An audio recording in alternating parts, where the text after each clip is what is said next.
Several days had passed since the injured stranger found refuge in their home. Each morning brought with it the usual routines, now accompanied by the presence of a man whose fate had become inextricably intertwined with their own. The small cabin, once a sanctuary for a family of 4, now harbored an unspoken tension. One morning, as the sun's first rays filtered through the cabin's modest windows, Cora entered bearing a woven basket filled with freshly collected eggs. Her eyes widened in surprise at the scene that greeted her. Her mother, Martha, sat firmly by the injured man's bedside, who was now awake and propped up on a pile of makeshift pillows. Martha was gently feeding him soup she had prepared the night before. The man's recovery had far exceeded their initial hopes, defying the grim expectations that had weighed upon them since the night he stumbled into their lives. His progress, though remarkable, was nothing short of miraculous in Cora's eyes, and it filled their cramped cabin with a fragile sense of hope. The lines of pain and exhaustion that had etched his face were gradually giving way to the subtle emergence of vitality. Cora couldn't help but smile as she caught the man's eyes, and in response, he offered a faint but genuine smile of his own. It was a smile that carried the weight of gratitude, a silent acknowledgement of the kindness and compassion that had been extended to him during his darkest hours. Their exchange needed no words.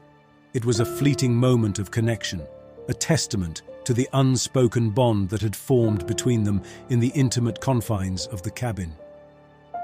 In that shared glance and exchanged smiles, they found solace and reassurance that transcended the barrier between their languages. For Cora, the man's progress was a ray of hope in the midst of uncertainty. It filled her with a sense of purpose, and the man's presence became an unexpected source of solace and comfort for her. She approached them, her smile reflecting her gratitude for the stranger's newfound strength. "Mother," she began, her voice warm and welcoming. "Good morning." Martha met her daughter's gaze, her eyes a mix of determination and concern as she handed Cora the wooden bowl of soup.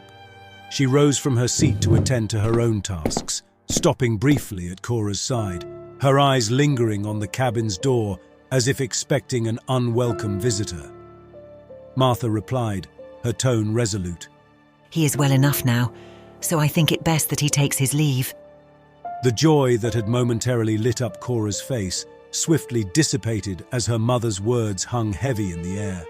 "But Mother..." Her voice trembled with apprehension. "As I told you, Cora, our duty toward him has been fulfilled, and now he must go," Martha stated with an unwavering sternness. Cora's heart sank, and her eyes drifted to the man lying on the bed, his gaze now fixed on the rough-hewn ceiling. In the silence that followed, she had formed an unspoken bond with him. Her eyes pleaded with her mother, seeking understanding and compassion. "But Mother..." Cora protested, her voice tinged with desperation. "We cannot simply cast him out."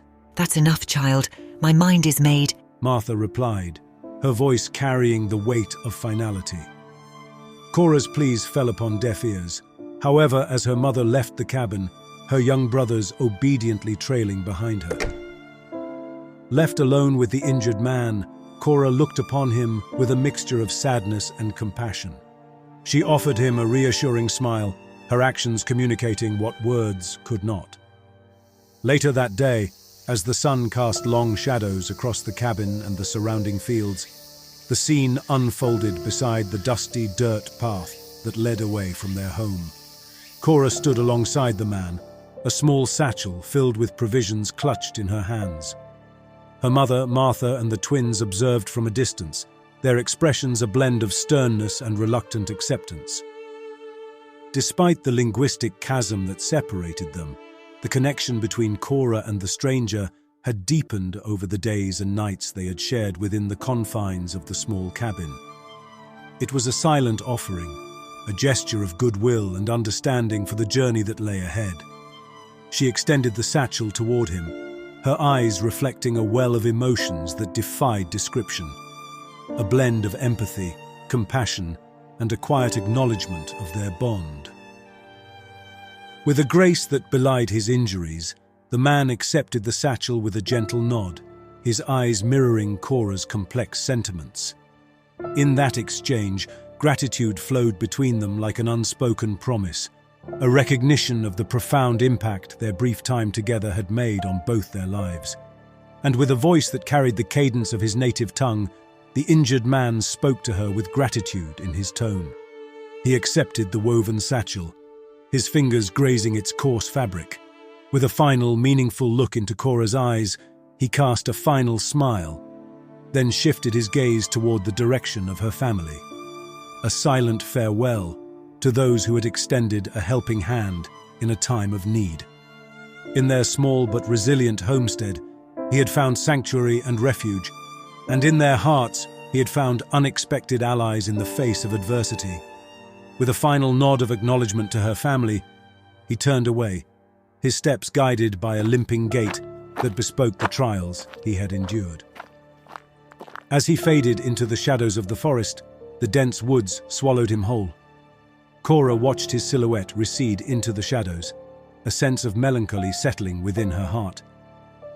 Their encounter had been brief, yet it had left an indelible impression, a testament to the unexpected bonds that could form in the most extraordinary of circumstances. As she turned back towards her family, Cora couldn't help but wonder what the future held for both their worlds, now forever changed by this enigmatic stranger's presence. The day carried on, and the hours of toil beneath the unforgiving sun had left Cora weary, her work-worn hands, etched with the markings of countless hours of labor, ached as she wiped the sweat from her brow with a well-worn apron. The symphony of distant cicadas, their ceaseless chorus, played like a lullaby in the background, offering solace to the grueling day.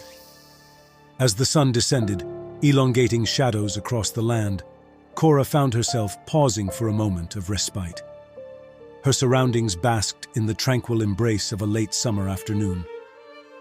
The world, at that moment, seemed still and serene, a fleeting respite from the challenges that preceded her. Yet the tranquility was suddenly shattered by a sound that rent the air, a heart-wrenching cry that cut through the serenity like a blade. Cora's breath caught in her throat, her pulse racing as she instinctively turned toward the source of that agonizing terror. Without a second thought, she bolted across the uneven terrain, driven by a primal urgency that refused to be ignored. As Cora ran toward their modest cabin, the relentless chorus of cicadas continued, oblivious to the looming chaos. The tranquil backdrop had transformed into a scene of turmoil. A sharp noise, like the report of a distant gunshot, pierced the air, each echoing repetition intensifying the dread that clung to her heart, and she quickened her pace. Her own cry, a desperate plea for her family's safety, blended with the deafening cacophony. With trembling limbs, Cora cautiously approached the cabin, her senses heightened and alert to every nuance of the unfolding crisis. It was as though the past, the spectre of vengeful Indians, had returned to haunt her present.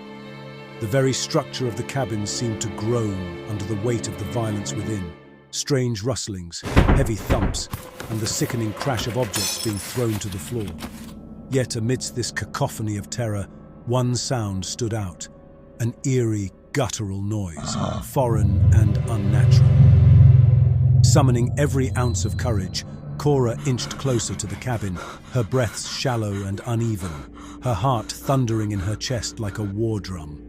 With bated breath, Cora peered through the jagged hole of a broken window pane, her eyes widening as they drank in the dimly lit interior. What she beheld within was a nightmarish scene that threatened to steal her consciousness away. Her younger brothers lay sprawled on the floor, their innocent laughter silenced by an unseen terror. Beside them, her mother's limp hand dangled lifelessly, the musket that had once been her staunch protector discarded nearby as the cabin itself lay in shambles. In that agonizing moment, Cora's lips formed a silent scream, her voice stifled by the overwhelming despair that threatened to consume her. Her hand involuntarily shot to her mouth, her gaze fixated on the gruesome tapestry within. Yet, amidst the eerie chaos, the ominous thumping and rustling continued, drawing nearer with every passing second. Dread enveloped her like a vice, squeezing the air from her lungs. It was as if the malevolent presence inside the cabin was acutely aware of her proximity, sensing her fear, her scent, her very essence. For a fleeting moment, she was torn between the compulsion to confront the unknown and the instinctual urge to flee from it. As the unseen presence drew nearer, its deep, juttering groan reverberated through the air, reaching out to Cora with an eerie call. She instinctively pulled away from the window, her heart pounding with fear. The sound was unlike anything she had ever heard, defying any rational explanation, unlike the calls of any known animal in those woods. It left her with a bone-deep unease, a creeping sense that she was facing something beyond her comprehension. With one last heart-wrenching glimpse through the window, Cora made a swift and decisive choice. Terror propelled her forward as she bolted toward the encroaching woodline, each breath a ragged gasp, and her heart pounding like a relentless drumbeat of dread.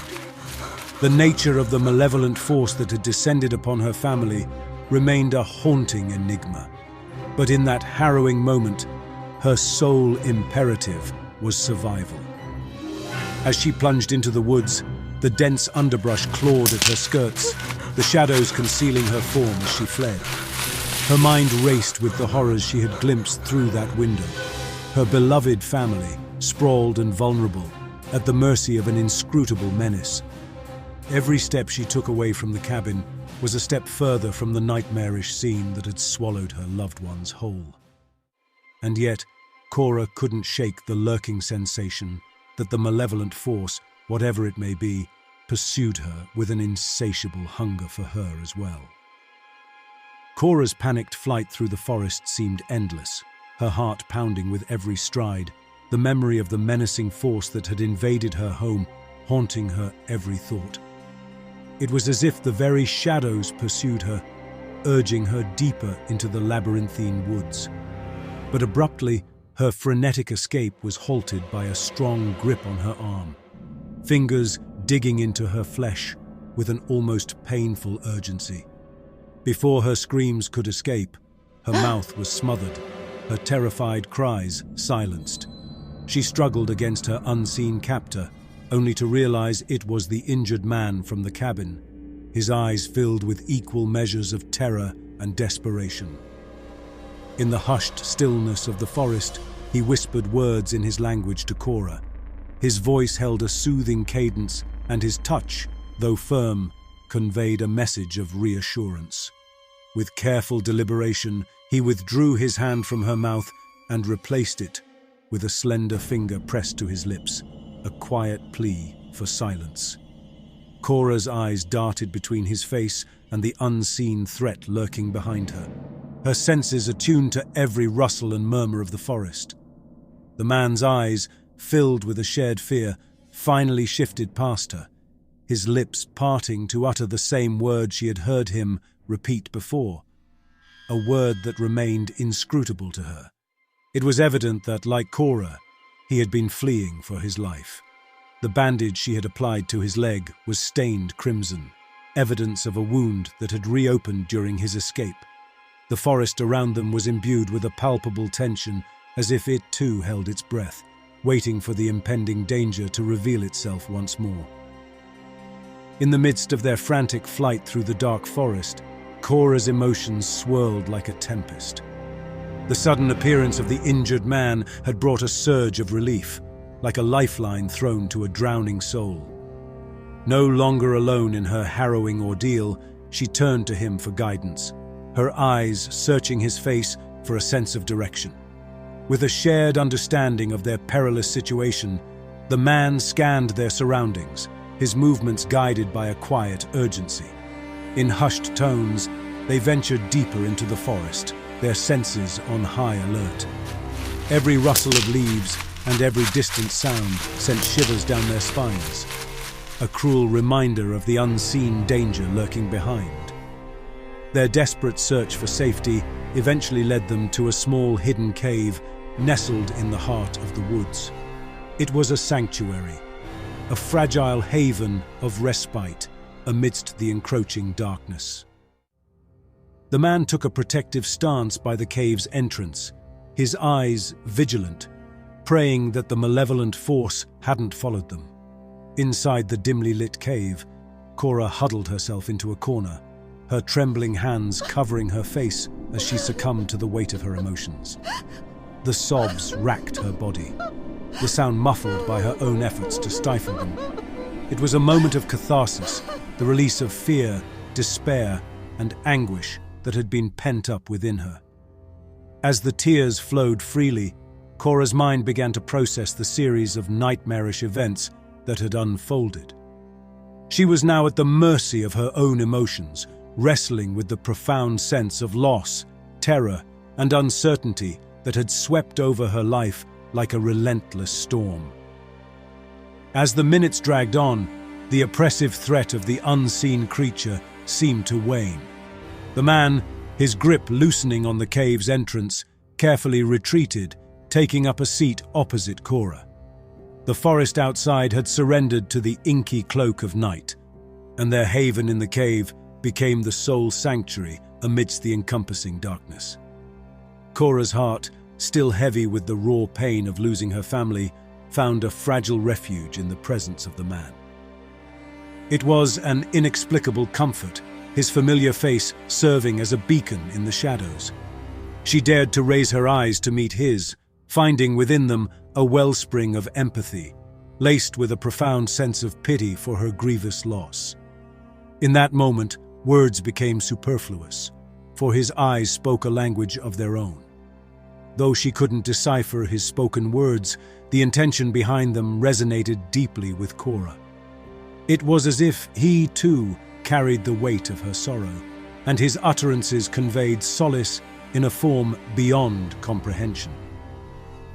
Cora's thoughts briefly wandered to earlier in the day when she had watched the man depart from their homestead, a moment laced with a sense of melancholy at the prospect of never seeing him again. Yet fate had played its hand in the most unexpected way, reuniting them in the face of peril.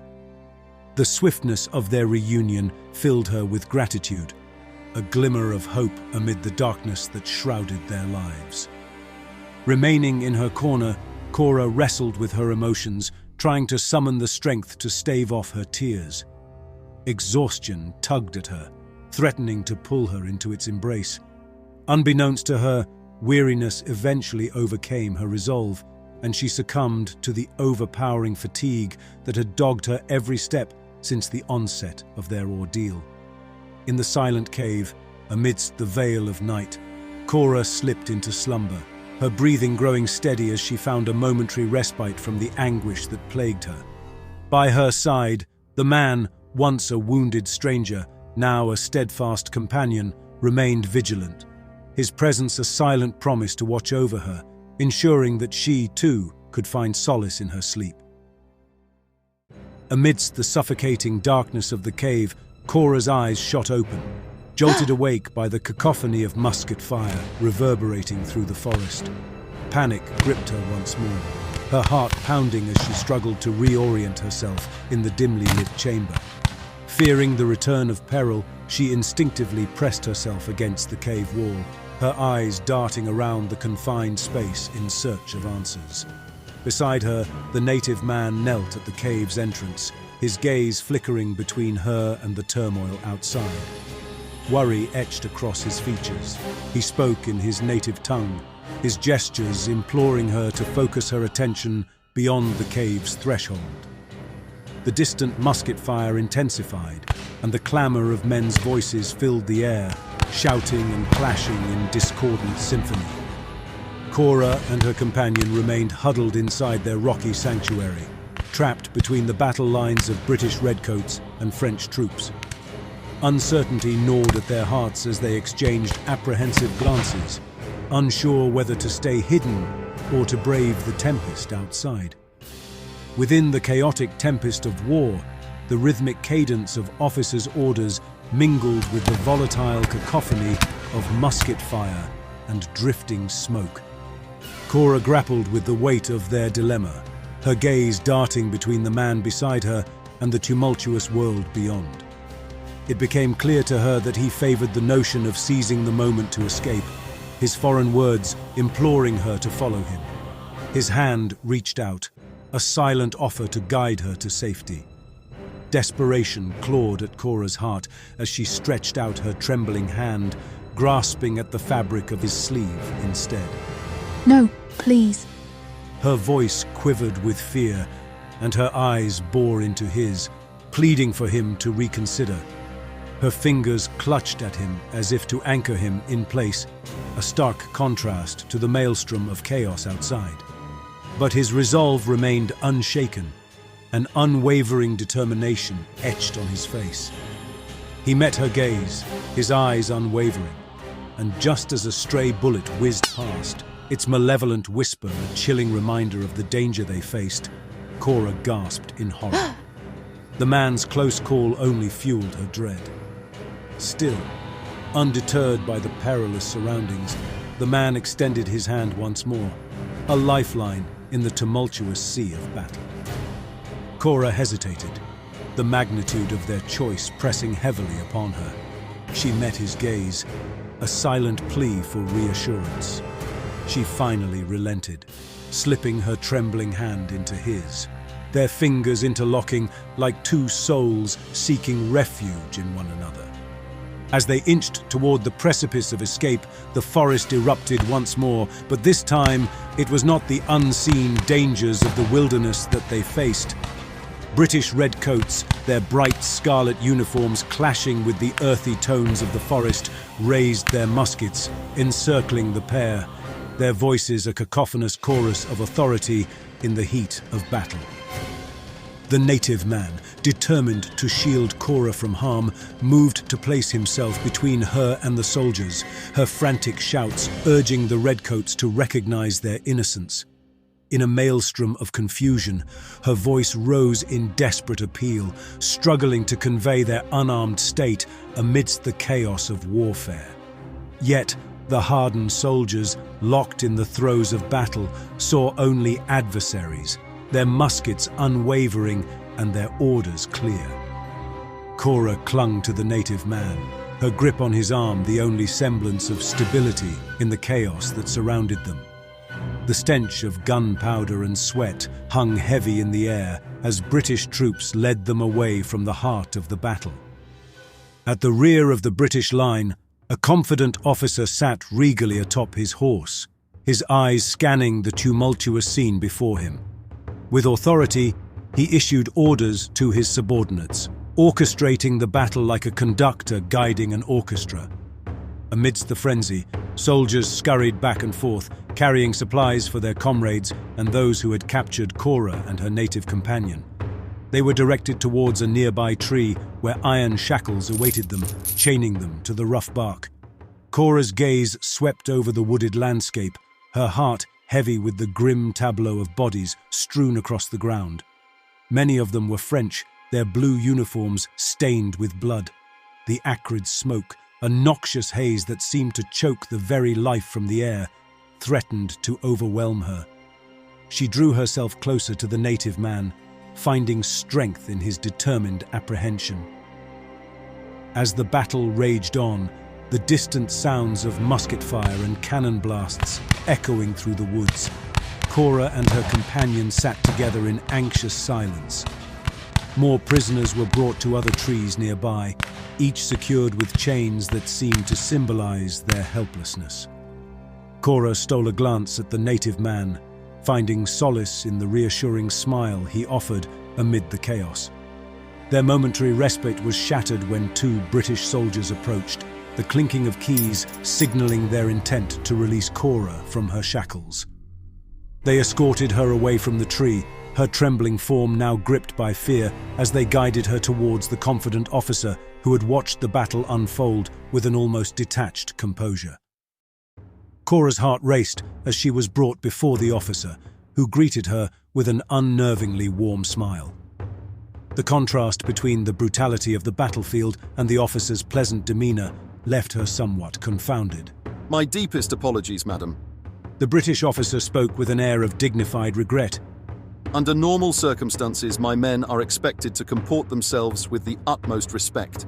Alas, amidst the fervour of battle, one must exercise caution above all else. And even now my manners have faltered. The British officer continued, his tone softening.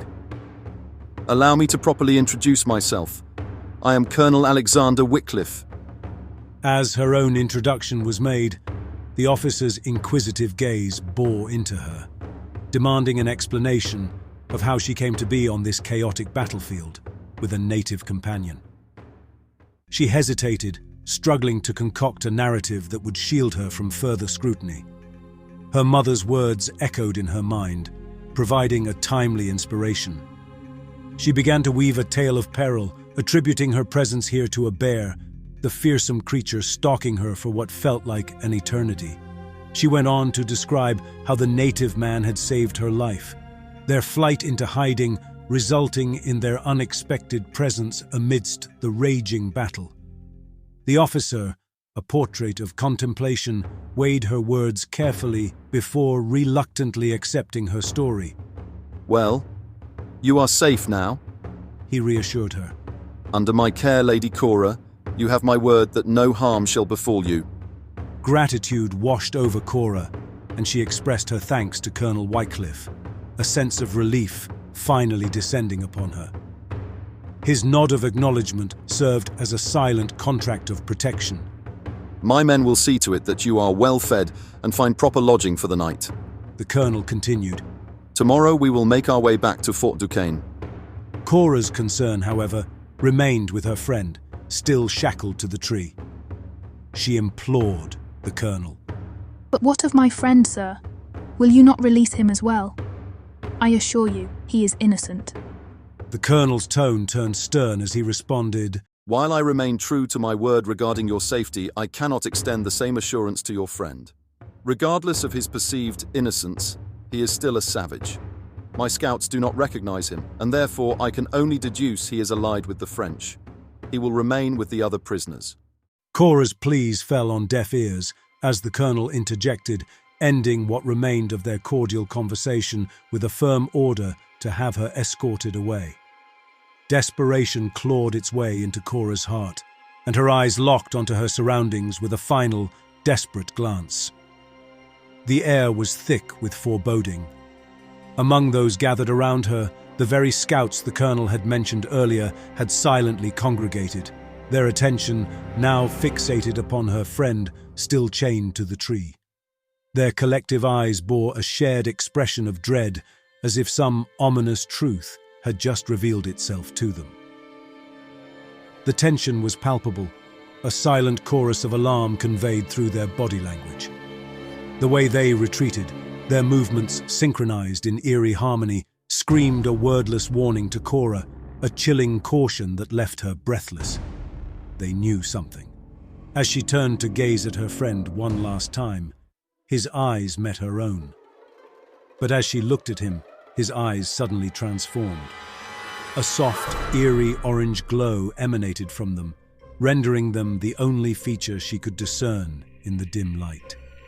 Those same eyes, which had watched her from the woods that fateful night, now locked onto her, piercing into the depths of her soul. A subtle, unsettling smile curved upon his lips, leaving her breathless once more. Cora's strength waned, and she sank to her knees in the thick foliage of the forest ground. Her heart raced, her breaths came in shallow gasps, and her vision blurred as her stomach churned, tumultuous mix of terror and anguish flooding her being. And all at once, the world around her fell dark. She stood alone against those glowing orange eyes as they peered back at her with a malevolent glee. She trembled and she cried, finally giving way to the violent scream that echoed from her lips.